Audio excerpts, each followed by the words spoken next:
Yes, this is Mr. Controversy, and this is the infamous three-point conversion station. Keep it locked. Shut up and sit down.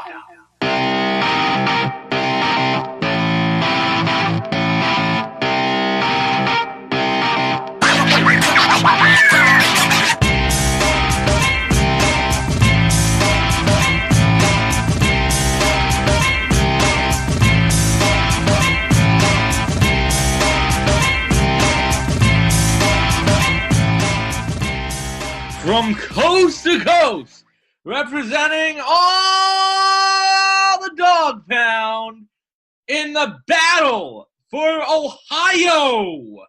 This is the Brownstown USA podcast, powered by the three-point conversion. The three-point conversion, where fans' opinions matter. I'm Eric, and over there is LA. Hello! All right. Thank you for bringing me in as nicely as always, Eric. And as he said, this is the Brownstown USA podcast, Battle of Ohio. Now, we do this twice a year. And as you know, we are facing the Cincinnati Bengals this week. And with all the games that we have, this one is no different with the major storylines out there. But before we get into that, we have a great show to break down for you. So, of course, we'll be talking to you guys about what we've been doing this week. Of course, some breaking news from a former Browns player that we'll talk to you guys about. Our injury report with a surprising name that we have to keep an eye on. So you might get some breaking news here on the show right now. Sellout crowd for this game coming up? Maybe so. It looks like. Of course, we have some Pro Bowl selections this week. And, of course, we have to break down the game itself. So, thank you for tuning in to Brownstown USA, Battle of Ohio. And let's get straight to it. So, Eric, what you been doing this week, man? This week, when I haven't been working or going to Christmas parties, I've actually been checking out a movie lately. The DC movie Batman Under the Red Hood. I don't know if you've seen it at all. No, I have not. So, you know, obviously, about Batman and the several Robins he's had. Yeah. Well, this one takes place where, who was it? Where one of the Robins who was killed actually reemerges, Jason Todd. So, pretty much, it's Batman versus Batman without his moral code of I will not kill people. Okay. It's really good. It's really good. It's an animated movie, and I got to give props. I believe it's the Joker playing Mark Hamill playing the Joker as he usually does. So where can we catch this at? It's been out for a while. It's already on DVD. But if you look hard enough on the internet, I'm pretty sure you can find it, because you can find just about any movie on the internet already. So Batman Under the Red Hood. Okay. I will definitely make sure I get a chance to check that out. I actually pulled up a show. It's a Netflix original, but I think it is like foreign. So, but they dubbed it. So it's kind of weird with the English compared to them moving their mouths. But other than that, it's called The Protector on Netflix. So I've been checking it out. I saw that you posted it. Yeah, it's a little cheesy at first, but it's starting to get a little bit better. When it comes to watching any kind of shows or movies or anything like that, I don't like people that kind of judge something like off the first 10 minutes. Like if you're really a serious TV watcher or, you know, whatever you're doing, you have to give it, you know, a few episodes, at least 3 to 4 episodes before you set it down. Me, I'm a power through the first season type person if I can, especially if there's more to it. This one only has 1 season on it, so I figure, hey, you know, not too bad. We can power through this and see what it's all about. So, been watching The Protector, and also, too, great news. My brother is home from basic training, so from being in the Army. So definitely prayers and everything and thoughts over to him. And I'll get a chance to get to see him later on today. So I'm definitely excited about that. Tis the season. So that's been my week in a nutshell, man. But look, it's Christmas coming up. Okay, Christmas is coming up. Now I know, and shout out to our listeners. Merry Christmas to all of you guys, because I don't think we'll have a show before Christmas. Is it? Will we? There's a chance, but it's going to be very hard because Christmas Eve is always very hard. So, worst case scenario, we'll schedule. We have at least one show before New Year's, at least. Okay. All right. Well, yeah, it's the chance with a cloudy chance with the chance of meatballs kind of thing. And balls.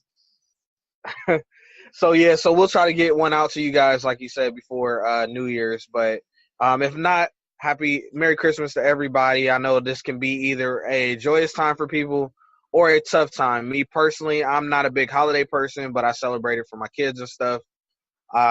Eric, what do you got going on for Christmas?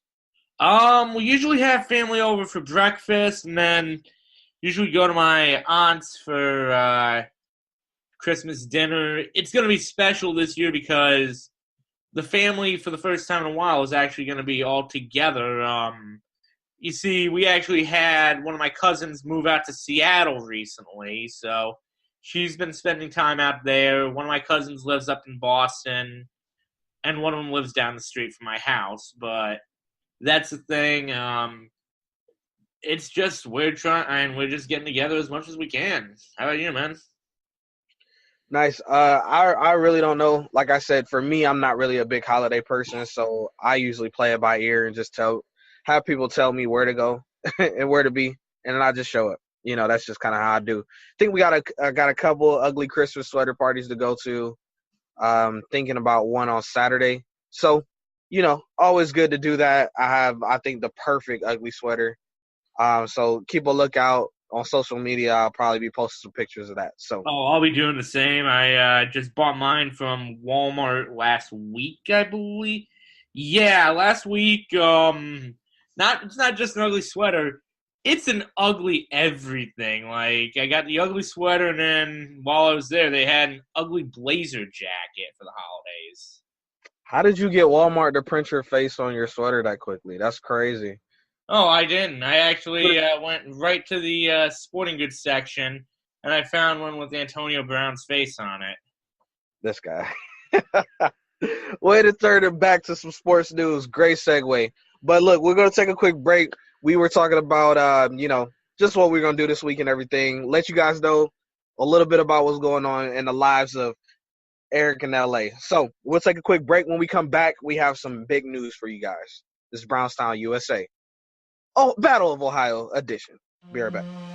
Good afternoon, everybody. The Cleveland Browns and the Cincinnati Bengals. It's the Battle of Ohio today. Mayfield up in the pocket. Lobs, end zone, caught, touchdown! And Baker Mayfield is on fire! Looks, lobs, shoves open, and he caught it and fights for the ball in the end zone. He's got it! Touchdown! What a catch! All right, and we are back. Brownstown, USA, Battle of Ohio, and I'm LA, and across from me is Eric, as always, and we have some news come out, Eric, earlier today. Not to say that I'm surprised, but I will say that I'm disappointed. We'll get your thoughts on it as well. But Josh Gordon basically came on the social media, said that he was going to take a sabbatical from the Patriots to focus on his mental health. We've seen this before when he did it to the Browns.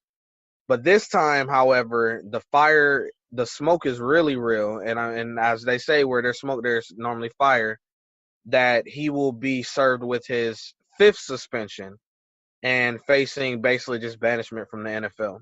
So I want to get your thoughts on this, Eric, real quick, and then I'll give mine, and then we'll move right on since he's not a Brown anymore. So there's two ways to look at it. First off, I do feel for Josh. Let me just state that as much as I can. Addiction is a hard thing to battle. We talked about this when we did the Breaking News podcast originally. I feel for the guy. It's hard to battle through addiction. So thoughts and prayers there. At the same time, thank God he's not here right now. I mean, this is funny because how much backlash did we get after that show where people were saying that this was the worst thing Dorsey's ever done?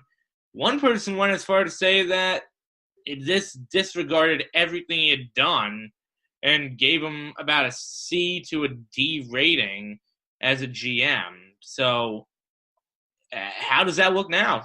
That's all I got to say.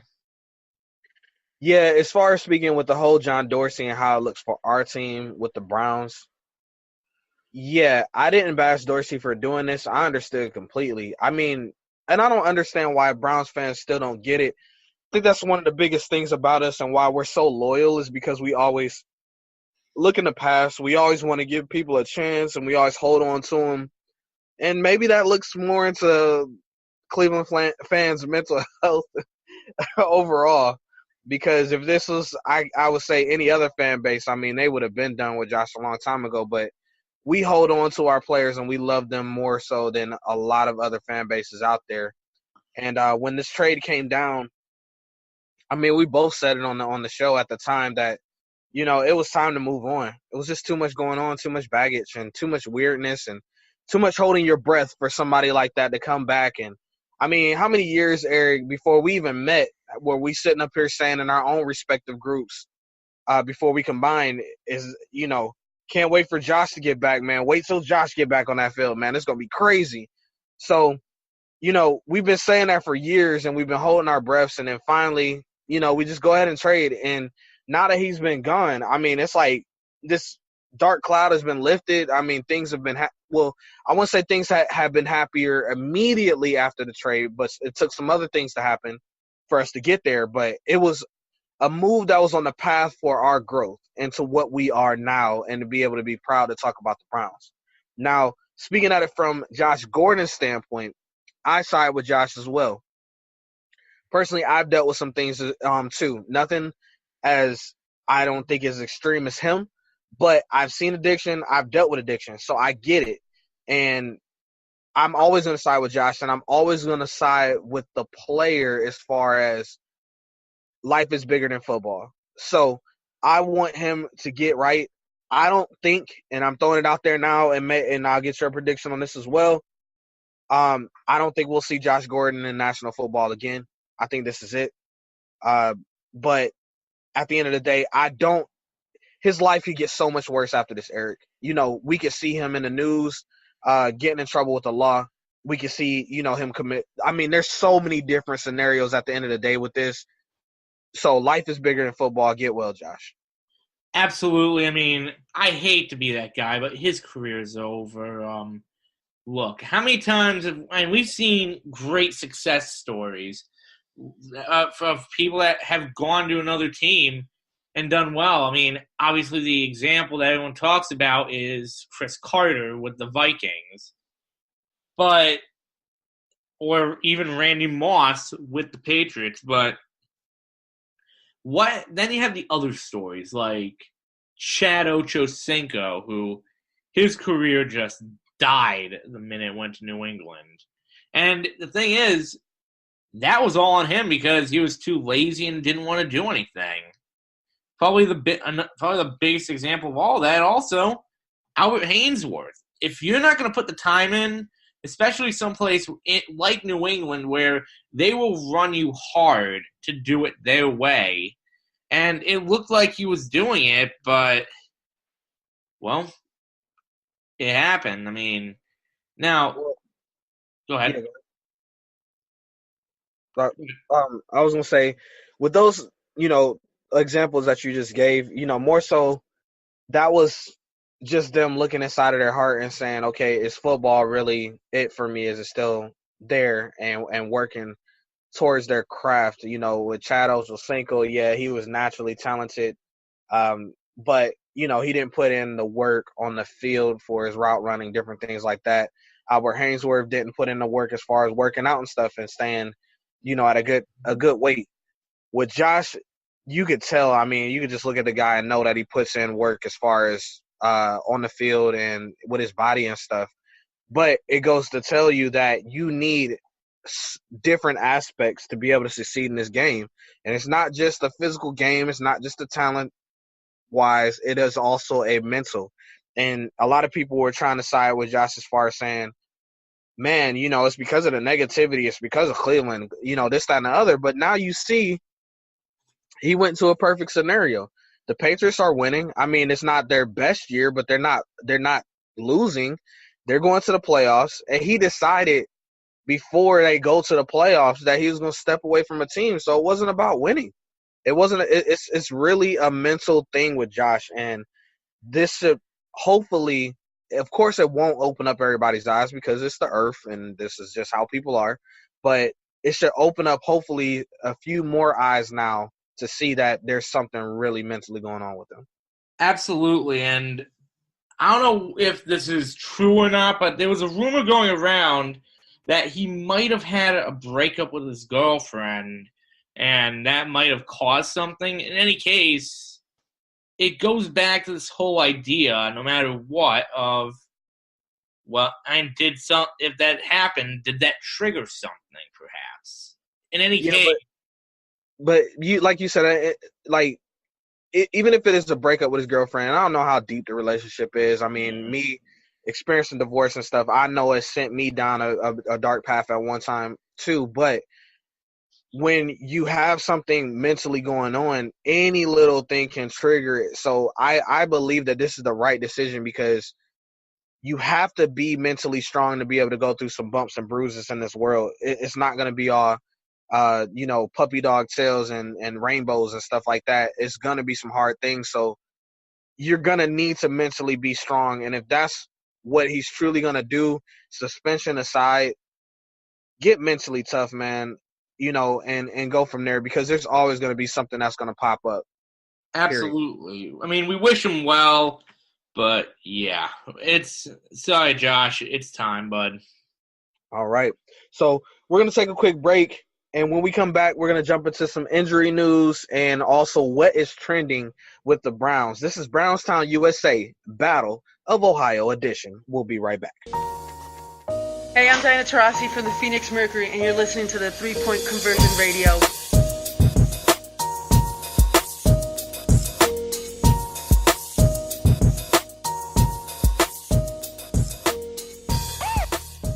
And we are back, Brownstown, USA. I'm LA, and across from me is Eric as well. And this is Brownstown, and we are powered by the 3-Point Conversion. 3-Point Conversion, where fans' opinions matter. Make sure you go to the 3pointconversion.com. Check it out. News, articles, all the things that you need. Make sure you follow the 3-Point Conversion on all your social media news outlets at 3PTCNVRSN. The 3-Point Conversion, where fans' opinions matter. So, Eric, looking at the injury news right now, like I said, it is currently rolling out while we're on air. And it looks like we have welcoming back some new faces. Denzel Ward is back, thank goodness. Looks like Austin Corbett is back as well. That's also going to be very, very key because we know that J.C. Treader's been dealing with that high ankle sprain. And he's not practicing, but that's normal for him. Normally he doesn't practice and then he suits up. But I know last game, I believe it was, he went out because he was having some issues, and we seen some other linemen come in. So that's going to be key to get Corbett back. Now, one name that – or actually, I'm sorry as well, Larry Ogunjobi is practicing on a limited basis like he normally has been doing for the last few weeks as well. But a name that popped up surprisingly, Eric, and he is practicing, but he's on the sidelines on the bikes. There hasn't been a reason given yet. So if I'm thinking that he's on the bikes, I'm thinking it may be something hamstring related, maybe some tightness or some soreness. That's just my best guess. But hopefully we'll get a confirmation soon. But it is Jabril Peppers, man. Jabril Peppers on the sideline on the bikes. Losing Jabril would be huge. I mean, a lot of people have been continuously crapping on him. I mean, it's slowed down in recent weeks, but The thing is, he's been one of the top 5 safeties, believe it or not, in the NFL this season, according to Pro Football Focus. So to lose him, it would be hard, especially given that him and Demarius Randall have just been beasts back there. Absolutely. Yeah, we talked about that on our post-game show a couple of days ago. So make sure if you haven't listened to it yet, go back and check it out. But yeah, we talked about how well Jabril and Randall was back there working as far as safeties. And I think that as far as things happening in the secondary, this would be one that would sting a little bit. You know, I know we said that with Denzel Ward out that we would be fine, and that's crazy because he's our Pro Bowl corner. But we were fine. You know, we picked it up by committee. But I think losing Jabril would definitely sting, even though this is a good matchup to have him out if we have to suffer him not being in. I mean, given that Derek Kindred has done nothing but stay in shape, stay mentally prepared, be woke, if you will. The guy is, losing Peppers is still huge because, well, Kindred is a very great player, but he also has his limits. The best way to put it is he is to the secondary what Joe Schobert is to the linebacking core. Great talent. He can hit. He can do a lot of things. But there is one aspect that is missing in their game that really can hurt them. Yeah. I agree. This is gonna be we'll keep an eye on it. I mean, again, it's only Wednesday, so you know. It's Thursday. It is Thursday. Golly. See, I'm losing days and stuff, man. I don't see. Okay, one thing, I don't like the holidays that much because of the fact that you lose timing. Okay, like people are off and you don't work and then it's all kinds of stuff. It's craziness, man. Eggnog, Eric, eggnog. Okay, it's just all kinds of gingerbread cookies and eggnog. It's pure pandemonium out there. All right, so I apologize. I apologize. But look, moving on from the injury report. So we have some things coming out of the woodwork as far as what's trending. And I want to get your thoughts on this. I seen a report earlier that, and I forgot who put it out there, but I'll get the name for you as far as who reported it. But they were saying that Nick Saban, there is a chance for him to be head coach of the Cleveland Browns. Before you bust out and rupture a kidney or something like that laughing, what's your percentage points towards Nick Saban becoming the Browns' next head coach? Surprisingly, I'm not going to say negative. Percentage-wise, I would put it at 2%. Look, the thing about Nick Saban is he's a great college coach, and perhaps maybe he could pull off the Pete Carroll. The problem is, and this is one thing that I believe what does hinder him, he needs the perfect situation. A lot of people say that Arians would be the one that would try to get advantage of that. Nick Saban needs the perfect situation where there's a quarterback in play, most of the teams in play, etc., etc. That said, I just don't know if all the pieces are necessarily there for Saban at this time because we talk about it each and every week. The defensive line needs some work. The linebacking core could use some work. Obviously, the wide receivers. And even some depth on the O-line wouldn't be a bad thing necessarily either. But at the same time, Saban's used to having this number one team go, go, go, go. Just look at how he's had Bama all but set every week. Yeah, I don't really have an opinion on Saban besides hatred, just because of course, me being an Ohio State fan. But when it comes to him coaching, he really hasn't done anything to jump out to me besides win. But I'm talking about schematically him on the field because, one, when he's had Alabama quarterbacks, they really haven't produced out of that position. until recently. They have always had great running backs, but they've always had a top. I mean, their average ranking for recruiting class is 2. So they have not been lower than 2 in quite some time. So they're either coming in with the second best or the first best. And again, this year they'll have the first best recruiting class of all of college football. So, I mean, he's basically taking studs and just saying, okay, go out there and do your thing. Now, I know a lot of people may get mad at me for hearing that part of it, but I'm just being honest. Like, I mean, I'm not seeing him make, lemons into lemonade or anything. It's like he kind of already had the lemonade, sprinkled a little sugar in it or something, and just said, hey, it's better, and slapped his label on it. As far as his products that go into the league, I mean, how many running backs from Alabama can we say have, like, fizzled out, to be honest with you? Yeah. Like, we finally got, Derrick Henry, recently. Now he's starting to break out. But we know about Trent Richardson personally. And then there's just so many other running backs that he's had that's supposed to have came in and just done well, but hasn't. Like with Bo Scarborough, for that matter. Yeah, I just seen his name for somewhere, but I think it was because he maybe got the nod to start or something because somebody else got injured.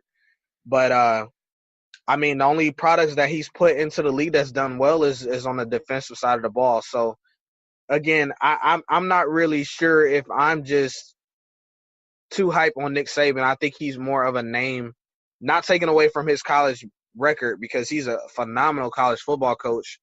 He's a beast recruiting and stuff. But as far as putting him in the pros and saying, okay, look, man, here's some people that you will have no control over the personnel like how you used to because it's John Dorsey's show. Go out there and show us what you got. I'm not too sure if I trust him with that. No, I mean, the thing is, we've seen him here in Cleveland before. He was, I believe, our offensive coordinator, I believe. Yeah, I believe so. But that's the thing. I mean, that staff was already loaded as is. I mean, there's a lot of coaches that I think you could put a better percentage on. And that's not just talking about the Bruce Arians and Greg Williams. There are college coaches that we probably could put a percentage on that would be higher than Nick Saban. It's nothing against Saban's legacy. It's just we just don't know what you get with Saban because we saw him the first time around. It wasn't pretty. It wasn't bad, but it wasn't pretty. And yes, he could have that Pete Carroll-esque moment, but again, you're talking about someone that would need to go into the perfect situation. And you know that if that was to be the case, there would be some crucial things he would try to switch up. One of which, as much as I hate to say it, is the quarterback.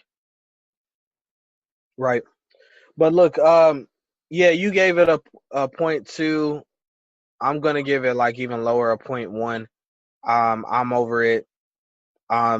Let's see. Going on as far as trending, and we're going to go into some rapid fire here for these last 2 trending topics. You said that you seen a report saying that it looks like we will have a sellout crowd at the Browns home game. What does this say to you as far as Baker coming out and saying it and then the fan reaction?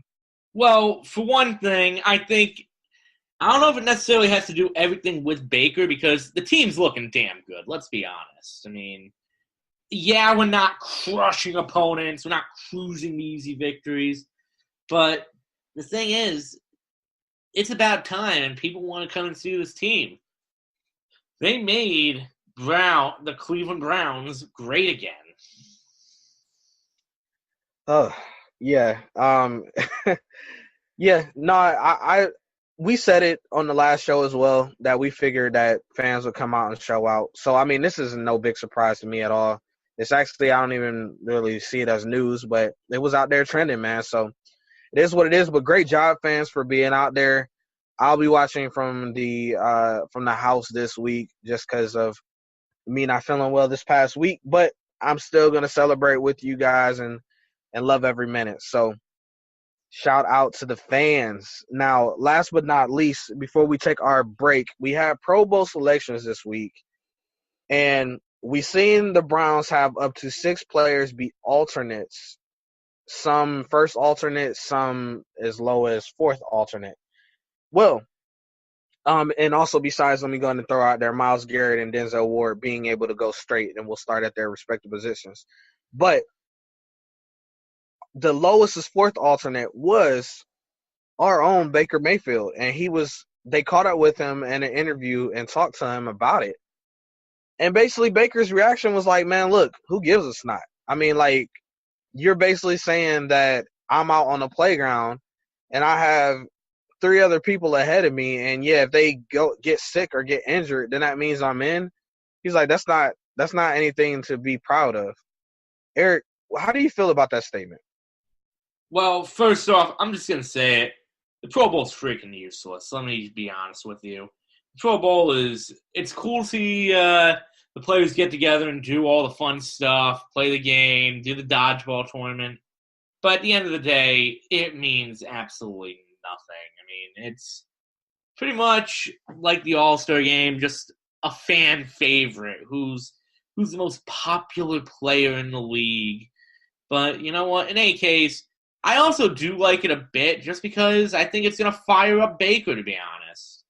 I think he's going to use this as fuel next year and then just go out and attack.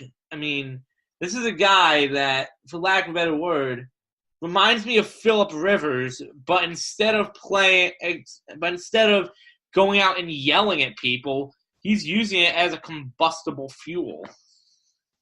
Absolutely. And we talked about that before. Baker just finds notches in different ways to motivate himself. And this is another one. I could tell from the interview and how he was speaking candidly about it that this is going to be one of those ones where he's like, okay. But to be honest, he's a quarterback. He's a popularity magnet. So a full season under his belt, or, you know, this season under his belt, now he'll have a full training camp, repping with the ones.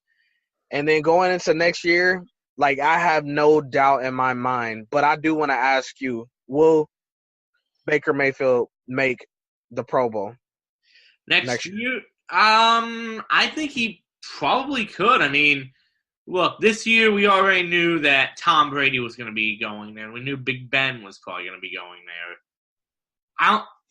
Patrick Mahomes was a surprise to everybody. Baker Mayfield, full year under his belt. I'm sure they're going to get another receiver for him. I think he could be dangerous and make it in.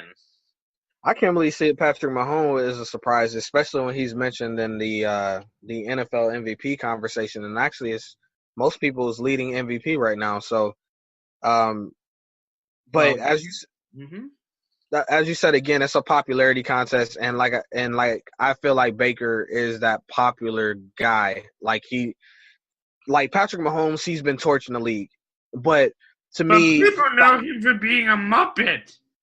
But people aren't gonna. I don't think he's like that face where he could take over the entire NFL. Like, Baker, to me, is like one of them faces that can just be like the NFL top ambassador, you know, as long as he's playing good and stuff like that. He has that type of vibe, that it factor, that thing that will bring people to him. So I can see Baker being in the Pro Bowl next year as long as he, continues to play at a high level like he has been. So get this, man. We're going to take a quick break. When we come back, we're going to dive into the Bengals versus the Browns, the Battle of Ohio. This is what you've been waiting for. So this is Brownstown USA Battle of Ohio edition. We will be right back. On Robinson, on Batonio, on Shredder, on Zeitler, on Hubbard, on Harrison, on Corbett, on Watford, on Kalis. Set, ho, ho, ho, move! Move it, ho, ho, ho, move! Ho, ho, ho!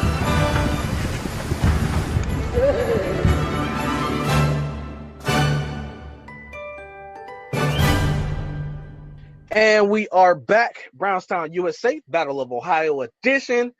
I am joined by my man Eric, and of course I am LA, and we just got done talking about what's trending with the Browns, some injury news and all that other stuff, and a surprising name there.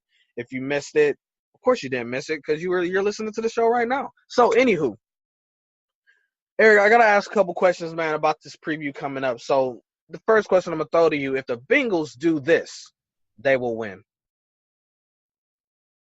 Nothing. Look, I hate to say it, but Cincinnati's badly banged up. Their wide receivers are hurt. Thing is, if they can, the only way that they'll be able to win is if they can get the running game going, really. I mean, look, I hate to say it, but you don't know which Driscoll's going to show up. You don't know if Joe Mixon's going to do what he does best, but Boyd having the MCL problems, I believe it is, no AJ Green, that's not good for them at all. Yeah, I was going to say I will answer this question is that the Bengals win if they can get Joe Mixon going. Joe Mixon currently is still sitting, I believe, at 4th in the NFL as far as rushing. So very good year from him. And a very nice turnaround, might I add, because of the fact that you remember he came into the league with a little trouble behind him. And surprisingly enough, especially in Bengals land where they seem to just spawn troublemakers, he stayed out of trouble so far. So good job and kudos to this young man. Well, they're used to wearing orange jumpsuits, and they're similar to their jerseys. Yeah. So, but yeah, 4th in the league. I believe that if he can get off, even though he was listed on the injury report as well. So depending on how healthy he is, if he can get off, that will be the Bengals' key to victory, I feel, in this one, as well as Driscoll. Because he came out when he played us in that second half. I mean, he made some decent throws. So, like, as you said, to your point, whatever Driscoll shows up, if he can make some decent throws and Mixon can get off, that will be the keys for the Bengals to go ahead and get this done. Now, if the Browns do this, they will win, Eric.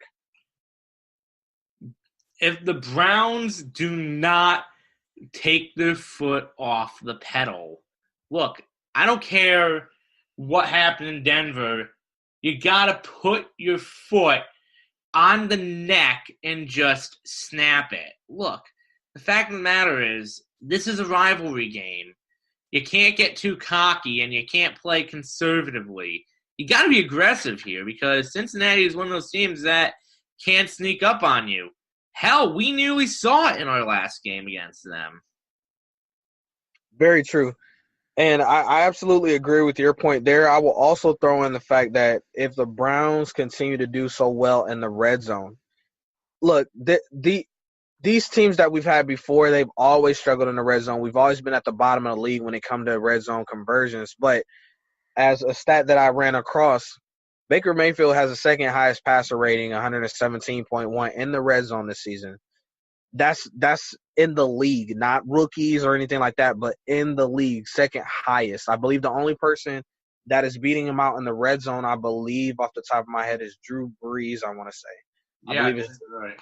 I believe it's Drew Brees, Baker Mayfield, and then like Patrick Mahomes. They're like right there neck and neck. So as you've seen with the Saints and the Chiefs, they're winning like crazy. You got to be able to convert in the red zone. And a lot of times we've gotten there, but we haven't been able to punch it in. We've been kicking field goals in previous and prior two teams. But now we've seen that we've been able to convert. Also, Eric, I want to add, I believe that this game here is going to be a weird special teams type game. And we already know that we're not I'm not going to bet on our Browns special teams. So I believe also another key to the game for us will be to make sure that we can get some decent punt and kick returns, number one, without fumbling, and then also be able to, kick some good field goals as well. Absolutely. I mean, look, let's be honest. I put up an article the other day from a website, and the first thing it said was, Amos Jones, gotta go. Look, the thing is, if Jones is going to have any chance of keeping his job, it starts right here. I know. You don't. What? I don't want him to keep his job. I don't either, but I don't want him to be like, you know what? I'm getting fired.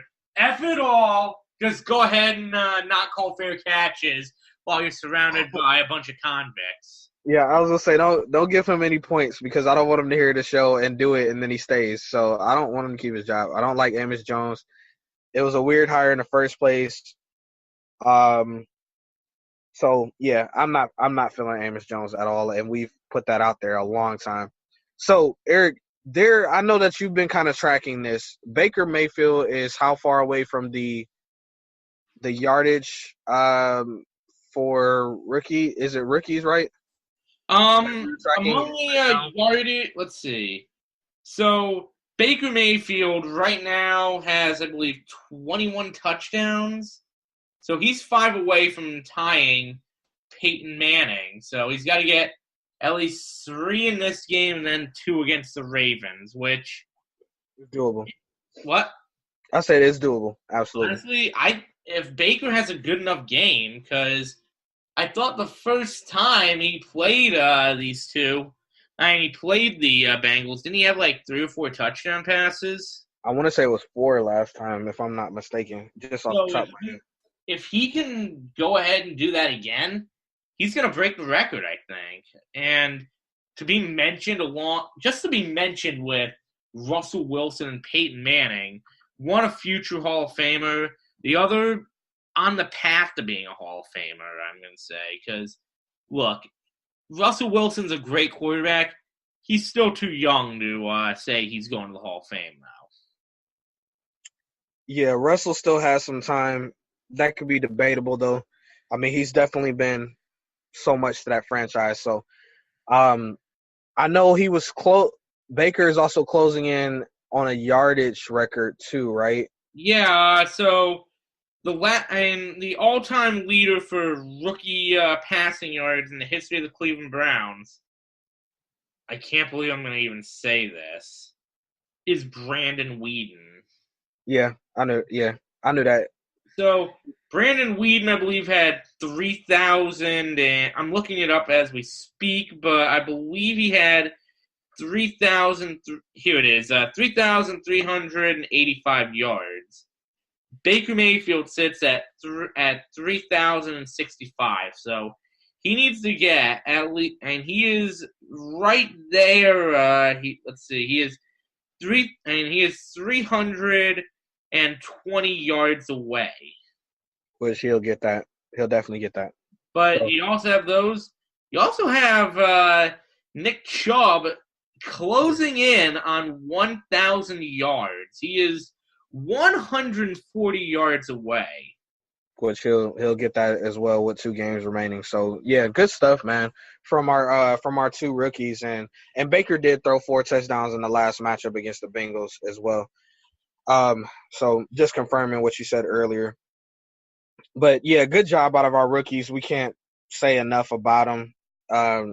Just phenomenal seasons. But look, we're going to take a quick break. When we come back, we'll give you our score predictions and the final outcome, along with our Browns breakout player of the game, what we're going to predict. So this is Brownstown, USA, Battle of Ohio edition. We'll be right back. What's up, man? It's Metal World Peace. Shout out to the 3-Point Conversion Radio.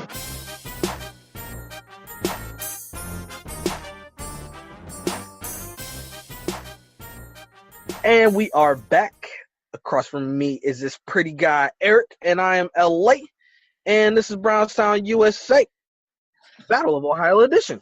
And again, we are brought to you by the 3-Point Conversion. The 3-Point Conversion, where fans' opinions matter. Make sure you follow 3pointconversion.com for all your latest news and articles on all your social media websites at 3.3PTCNVRSN. Also want to give a shout out to some other shows that are on the 3-Point Conversion Radio. Make sure you check them out. The Real Deal with Damian Adams, and also the 3-Point Conversion Sports Lounge. They do their show Facebook Live every Saturday from 10 to noon. Make sure you check that out. It's a very good show. And like I said, it's on Facebook Live. And then after that, if you can't catch it live, it will be uploaded onto all your major podcasting networks as well. So let us see here. We have score predictions, Eric. Score predictions. Last time we seen us rout the Bengals, it was like 35-24, I believe it was. Mm-hmm. What do you got this week? This week, I think it's going to be closer. I mean, I hate to say it. Cincinnati looks good against Oakland. If it wasn't for that, then I would say that we'd squash them. But Driscoll's looking more and more comfortable. I'm going to go ahead and say 24-21. Go ahead. I'm sorry. I'm looking at some news. Gotcha. I don't want to admit the Bengals are going to be better. But the thing is, they've had a few weeks to study us. They're going to be playing for vengeance because we embarrassed them in their own stadium and broke a streak in their own stadium. Sorry, broke 2 streaks in their stadium. So they're going to want revenge. And you know what? I'm going to say it. Driscoll's fighting for a job right now because if the idea that Marvin Lewis could be gone next year, then and the idea that Hugh Jackson is feasible as the head coach of Cincinnati, I don't know if it is or not. I really don't care personally. The only reason I want to get hired is so that way we can kick their ass every time we play them. But right now, this is more important to Driscoll than it is for anybody else. So I think he'll put together some highlight footage. Well, I think that we route the Bengals by a big amount. I'm thinking a 40-burg, so I'm going to say like 45 to like 21. And the reason being is because I've been looking at all these interviews, and everybody on that Browns team, besides the fact that it's like a 1% chance to get into the playoffs, they don't care. They want to close out this season on a positive note. We've seen Baker come out and say that if you don't want to win these final 2 games and get off my team, I mean, that's some strong words from your quarterback. And we've seen already when Baker speaks, the team listens. So it's not about him just talking in the media and, doing this little bark, bark, bark thing.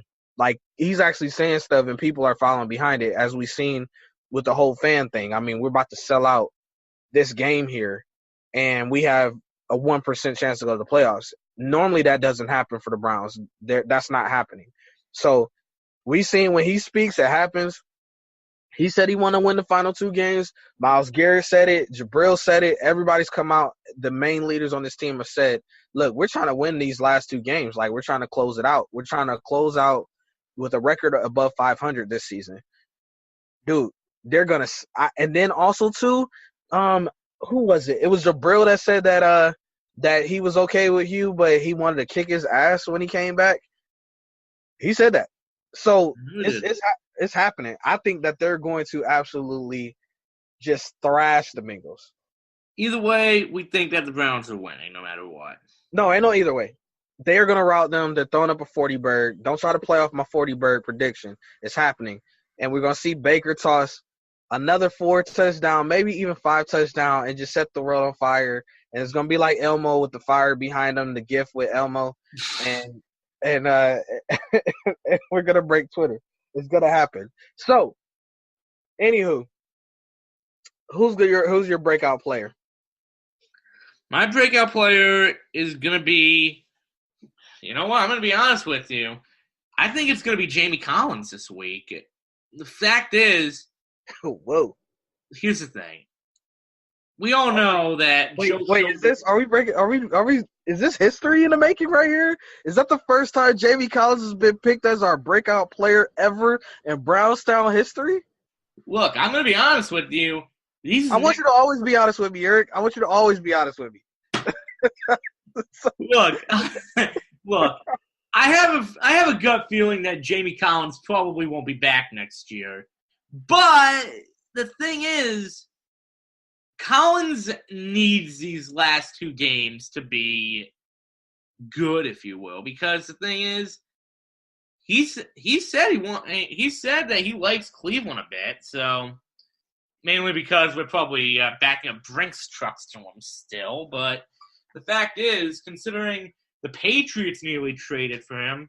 There's a trade opportunity right there. Josh Gordon and Jamie Collins could have gotten a first overall, gotten a number 1 pick for him.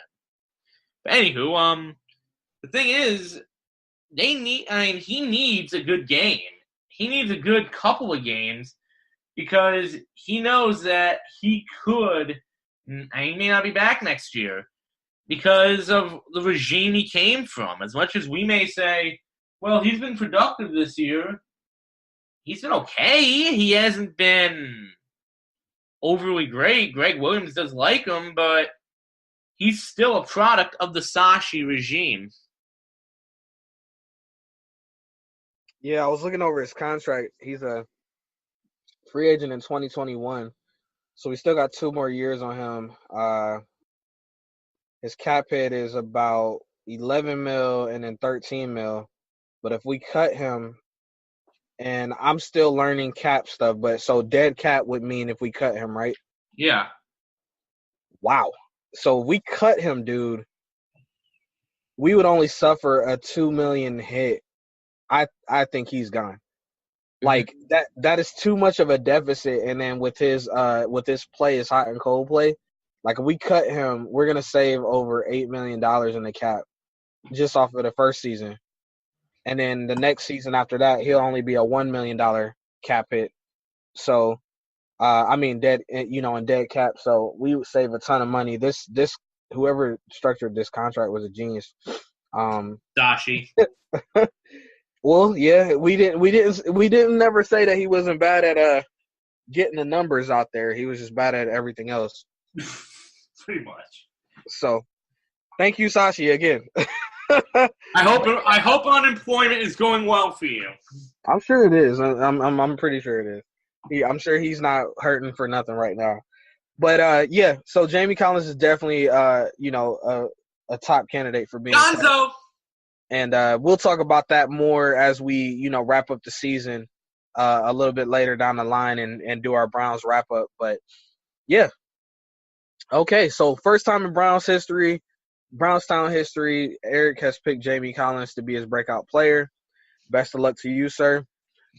I believe that my breakout player has to go with Baker. Like I said earlier, I think they're going to throw like a 40-bird. Pop out! I'm just saying. I'm thinking Pop out!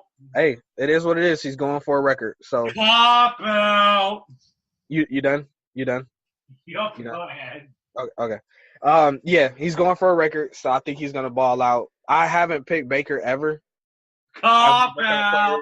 So, okay, he's not done. I'm going to mute his mic in a minute. Anywho, but yeah, so I'm picking the offense just in general to just ball out. So that is my breakout player. So, Eric, as we close out this show, the Brownstown Battle of Ohio, anything else you got to add? Actually, yes. Somebody sent me an interesting question during the week. Let me pull it up really quick. I would actually like to get your opinion on this. So, obviously, we know about the backup quarterback situation next year. AKA, we have none other than Drew Stanton. But someone was curious, is Joe Flacco worth looking into if he gets cut as an insurance policy? They asked about Blake Bortles, but everyone seems to say no. I don't think a Joe Flacco or Blake Bortles are there yet in their career to say that they're backup quarterbacks, because even though they may be done with their respective franchises, I still think that their name still carries enough where they can go somewhere and battle for the starting position. So I don't see them coming to the Browns. Yeah, I know Drew Stanton is going to stay here because Baker's already came out and said that Drew has been just huge in his development and career-wise. So Drew is going to be here again. I still don't know until we see the shakeups, because there's so much that goes on with the NFL in the offseason with releases and everything else. And who knows, we could even draft somebody. So I just don't see who that third quarterback could be in the room yet. But I do know that Tyrod will be gone, and I'm pretty sure he'll be wanting to go somewhere to be able to start. And it still baffles me to this day, Eric, that Jacksonville didn't like pull the trigger and, trade for him, because I think Tyrod down in Jacksonville would have been a pretty good fit for him. Considering that Blake Bortles has been garbage, yeah. Look, I'm going to be honest with you. Bortles, I could see going into that backup mode just because he's had one good year. Other than that, he's kind of flatlined. As for Flacco, I do think someone would sign him to be to compete for the starting job. I'm looking at in Arizona where, let's be honest, they rush Josh Rosen badly. I'm looking